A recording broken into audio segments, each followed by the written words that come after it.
because reasons. Guys, I do apologize. This has been, if you've been sticking with the stream throughout the day, you know that this has been like an ongoing argument with whichever Wi-Fi wants to grab hold of our devices. But so we're talking character design. Yeah, character design. The thing is that we design the characters and the environments at the same time. So we knew we wanted characters to represent different emotions in the night, different ideas. So, for example, optimism, bravery, the fear of sickness, for example, one of the enemies in the game. We try to design them all at the same time as we design the areas of the game. And we knew we wanted like an area that was like more creative side of the mind, and another one that was more logical. And you know, it just like came naturally. So like I see this area that it's all bright colors, which again something I super appreciate. Regardless of games, like I'm a big fan of I don't like drab in games because like, you can do so much more with bright colors than you can with drab. But aside from just bright colors, it seems to be like I don't know that same kind of weirdness, but like alive kind of feeling that Back to Bed had. Like even the scenery seems to be like part of the life of the game. So like what kind of motivated that idea of like let's make the scenery kind of alive? Yeah. The thing is that in Back to Bed it was like more airy because it was in a dream. Right. Like it was inside the mind of the dreamer. So of course everything is more like snow and fingers. Here we are inside like a working brain. Right. Even if you don't see like a person whose mind you're in, the brain is active and like it has a life on its own. You are the life's experience. Right. So it has to be alive. And we also wanted, it was important for us to put a lot of small details in the game. For example, we have some worms that move in some areas of the game. You can interact with like every plant around because that's the kind of like small details that you don't really like notice them at first, but when you do, you're like it draws you more into the game. If I may say, you know, it gives more like life to the game, as you say. Right. And yeah, it's important for us. So it seems to me, I'm guessing that this is some kind of Is that a boss? boss fight. Exactly. With like this, it looks like I don't know, like some kind of imp wearing a plate mask. Exactly. That is a plate mask. So you were talking about like the fear of sickness. Is that what this That's him. particular boss is? Yeah, that's the plate. It's like, Okay. So and that would explain all like the kind of rules Yeah. of and yeah. clouds. Poisonous gas, germs. Yeah, that's it. Okay. And like what kind of okay, he's wearing headphones. So what kind of weapon? Like he looks to me to have like a wooden sword. Yeah. Is that your standard weapon for the entirety of the Yeah. game, or do you like get additional weapons, get additional abilities? Or No. We have the only thing that you can upgrade for good game is the health of the character. Like the more puzzle you solve, the more enemy you battle, you get experience that gives you more health. okay. And that's it. What upgrades is the player's capabilities to solve puzzles. Okay. So like you're forcing the player to think Yeah. more, and so Yeah. like, it's not an actual physical upgrade. It's just like, oh, congratulations, you did something to make yourself a little bit Yeah. smarter, kind of thing. Yeah. I love that. I really do, because like I know with Back to Bed there was more than one time that I was like doing this particular level. It was like I don't understand this. I don't know why. I don't know how this is even possibly beatable. And then like I have that moment, and it was done. That's such a good feeling to have. Oh, it is. It's so important when you make a game to design it to have this kind of like enlightenment moment. Yeah, and like that aha. Yeah. It never gets old. It really doesn't. It's like because I imagine like I could go back to playing it because I've originally played Back to Bed on mobile, but I never finished it. And then I happened to get a Humble Bundle that had Back to Bed included in it. And I was like, oh, I remember starting this on my mobile device. I now have another copy, and like maybe I can show this off and like stream it a little bit. Because I have a couple of games like that where it's like I'll start playing them on my mobile and be like, no, I want to play this on stream. I still don't know how to stream mobile games. Obviously, I know how to stream from mobile, but not actual gaming.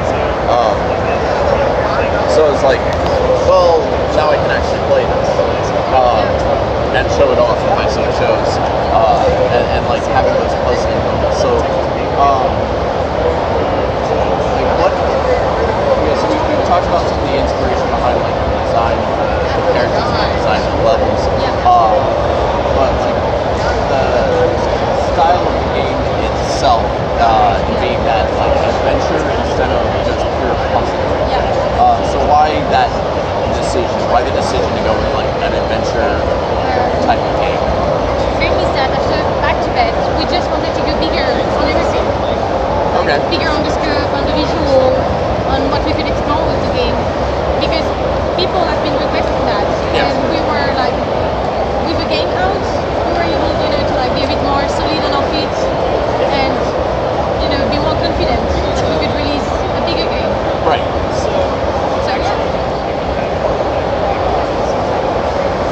So, like we talked about certain areas of the sickness, and we wanted like levels to represent different feelings. So I'm guessing this area, because of like the musical instruments in the background, is supposed to be like creativity.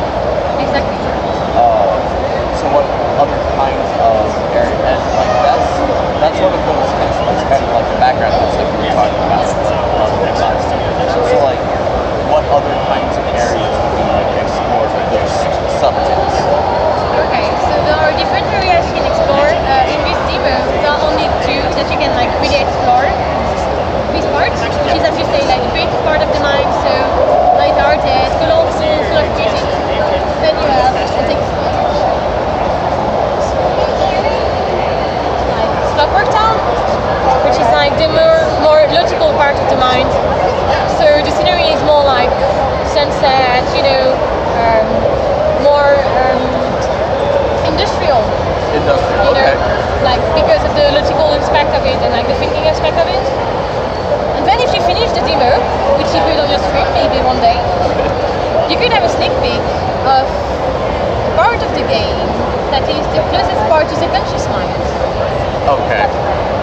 Where things are going wrong and where you can try to finally understand what happened to the mind for those fears to come back. Okay. So what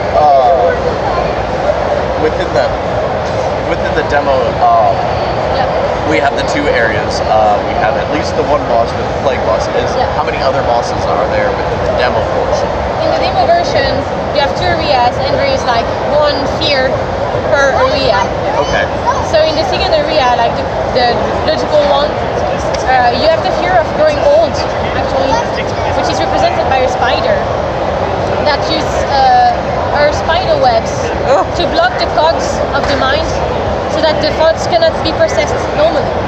Oh wow. Yeah, This is the map of the first area of the game. This is still the first. This is the first world. Yeah, this is Freedom Eyes. Okay. Where you have like 5 levels plus the final boss battle at the end. Oh wow. Yeah, this is the first part of the game.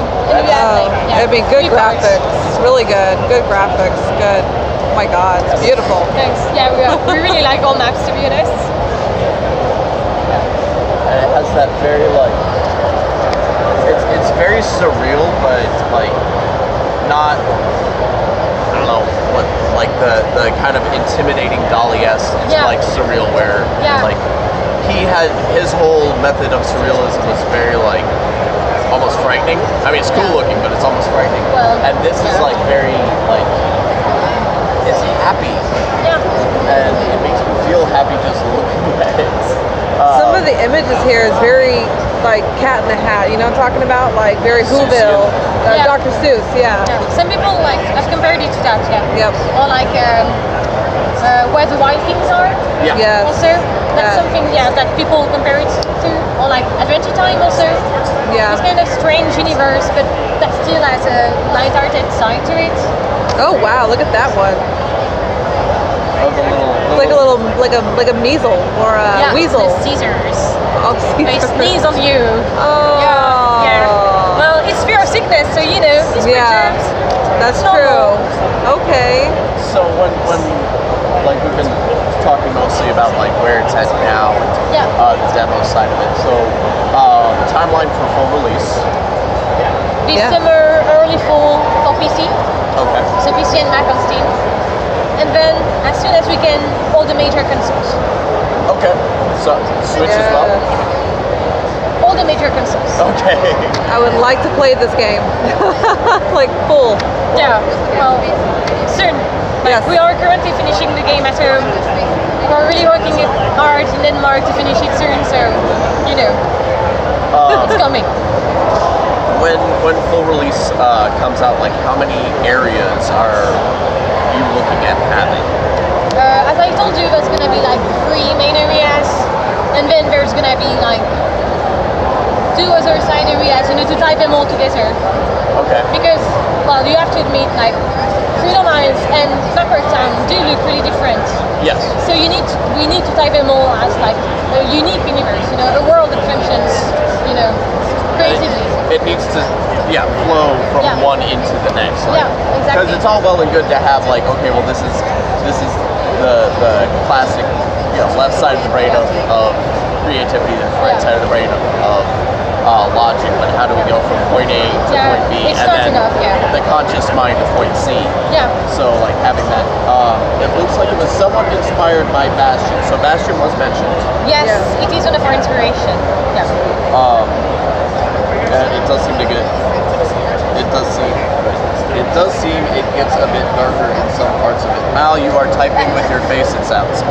Well, yes, we do deal with like we like to think of this game as a Pixar movie. Right. So that's a game that could be enjoyed by children and adults together, you know. But the players would get different things from it. Like a child wouldn't get like all the jokes or all the like more deeper thoughts about the game. Right. For example, the fear of growing old is something that we can relate to, you know, as adults. Yes. And a child may not be like concerned by that at all because you know when you're young, life is long.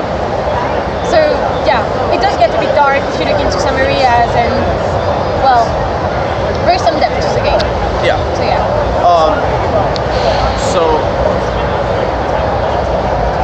So having again, that question is like the and then it's gone. It's gonna come out. Huh? It's gonna come out. Yeah, Don't worry. I'm sure it will. This is me typing with my. Thanks, Mal. Thank you for clarifying. I think he literally just slammed his face into the keyboard. So please be wrong.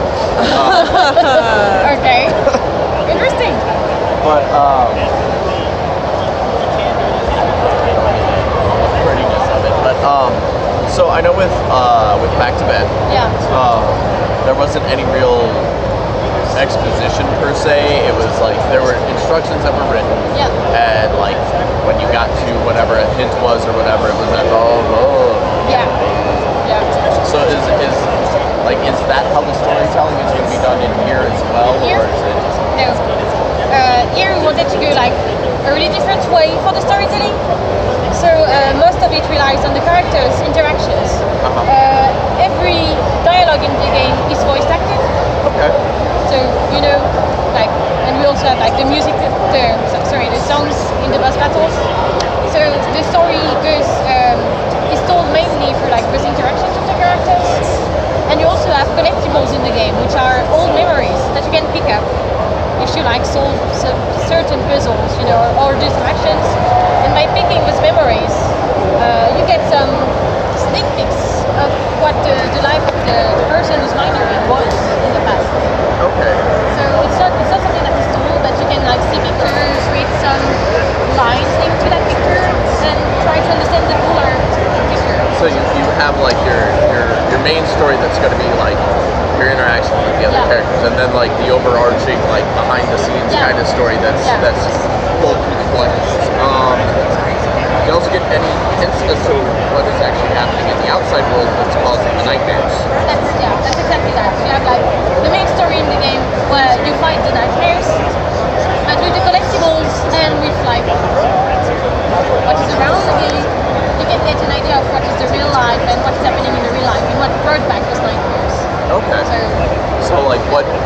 made those fears become focus. Yeah. And while like getting from beginning of game to end of game without the collectibles, it's still like there's still an understanding. Yeah.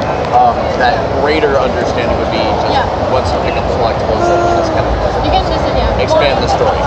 Why what happens in the game happens, but it's still nice to get the collectibles just to get a better feeling of what it means for the characters being that state in the game. Okay. So I know we asked you this yesterday, and I know that you said you started as a deer, but like how did he end up like he almost looks like Ralph, like you mentioned where the wild things are. Yes. It kind of looks like Ralph from where the wild things are, but with like these little baby antlers and a fluffier tail. So like, how did you get from a deer to here? It just happened with like iterations and iterations. If you want to, I don't know if you know, but we have a dev blog on our website, bedtime.io, and we like regularly share articles on how we make the game, and we did make an article about the characters of the game. So you can see some pictures of the old Dusty and the new Dusty, like side to side. Oh, that's cool. So yeah, you can give it a read. Maybe that would it would definitely give you a better understanding. That's the kind of thing that I actually do enjoy, because I like seeing how how we got from point A to point B, and like until we get to the final product. It's also one of the reasons that I love doing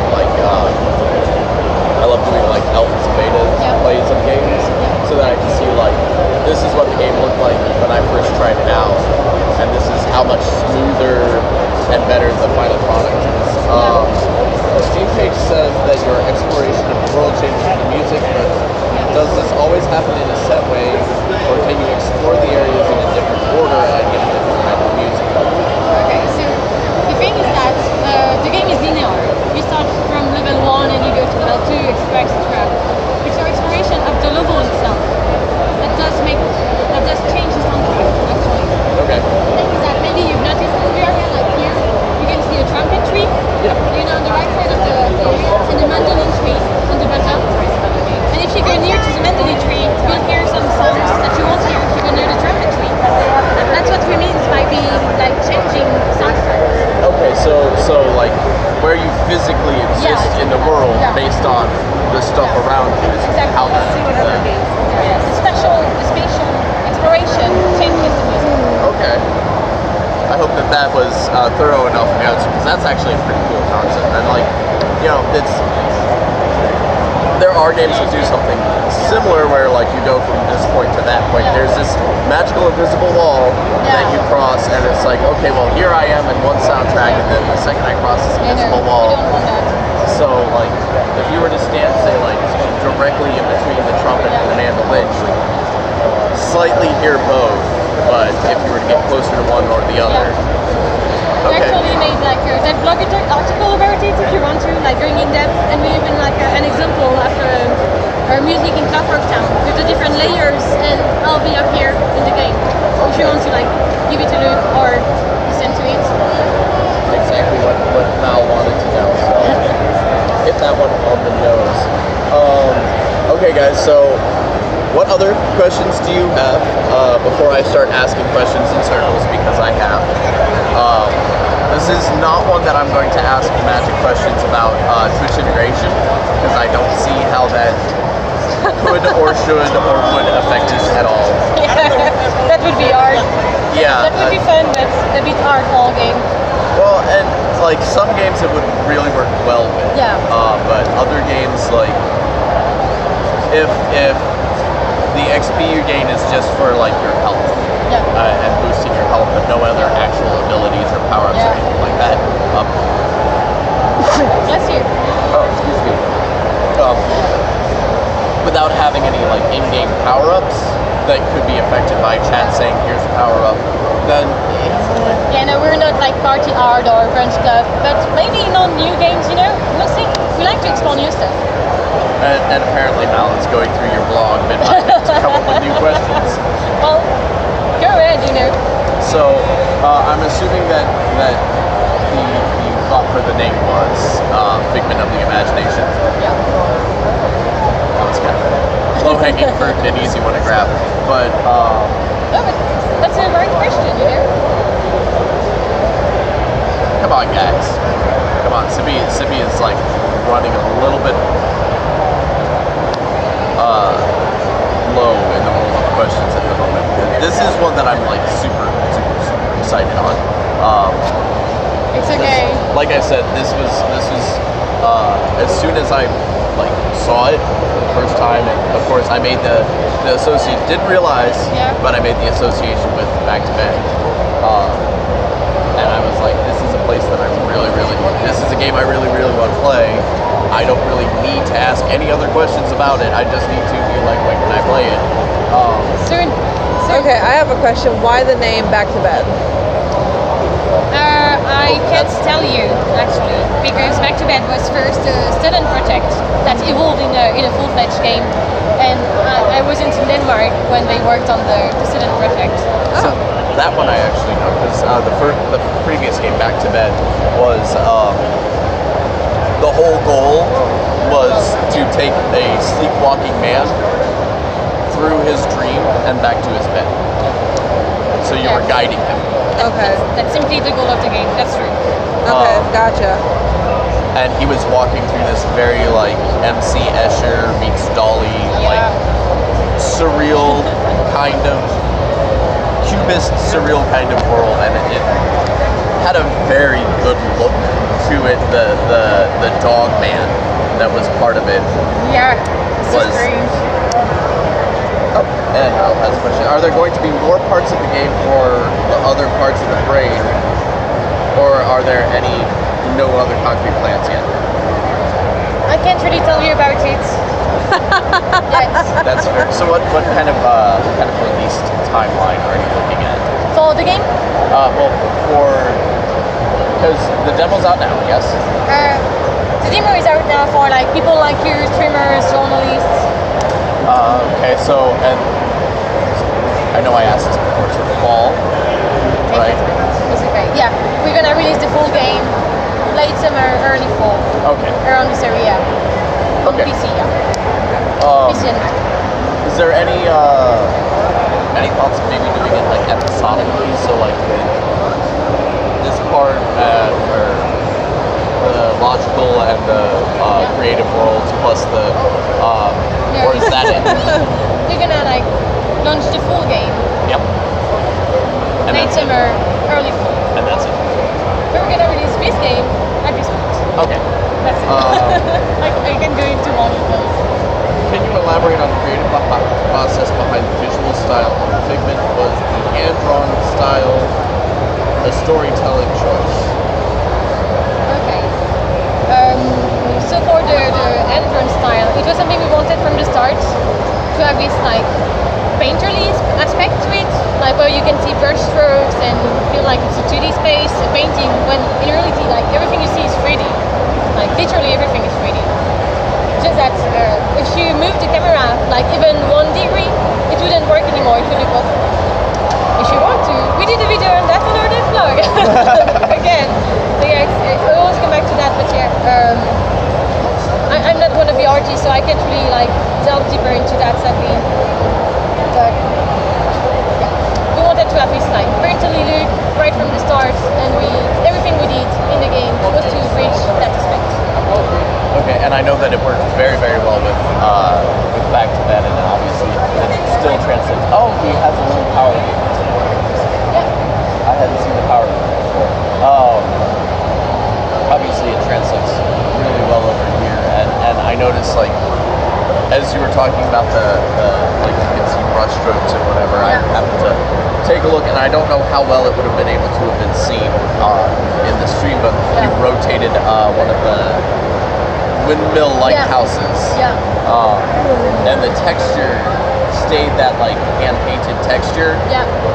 But it was very obviously moving in a 3D space as opposed to a 2D space. Yeah. Even though it looks like, so it was perfect timing for you to say what you did about like if you moved the camera it wouldn't make sense anymore. And no, it wouldn't. It happens to that it does for a very good and well thought out reason. This one was also apparently kept on. Yeah. Alright. Is this life on the side? Like Yes. yes, the green. Yeah, the green bulb thing is life. So, okay, that can kind of sort of be seen in this. I happen to like unique choices in the UIs. So, like choosing something a little bit different as opposed to just your standard like over across the top. Like, here's your live. What's the blue one next to that? The one next to it, in white, is the experience bar. Okay. So whenever you solve a big puzzle or battle enemies, you get some experience points. And when you fill up that bar, you get one more health point. Okay, and that just that raises the bar. your bulb. Yeah. Looks spectacular, excited to play. I know, right? Thank you. And this is one, guys, I don't go back to work until Wednesday, technically. And I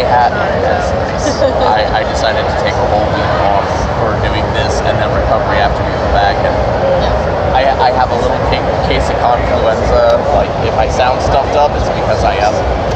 Okay, you need to rest.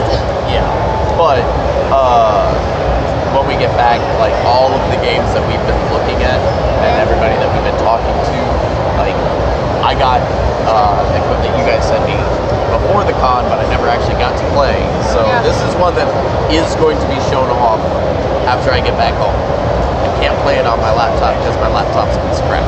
It's basically a brick that has word on it. But what other questions do you guys have for her? Because I don't really have so many questions per se as I just want to keep saying over and over and over again how I have played this and actually get to live in this world for a little bit longer. Yeah.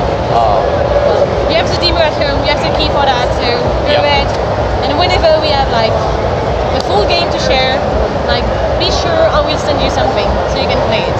Oh, I would love that. I absolutely would love that because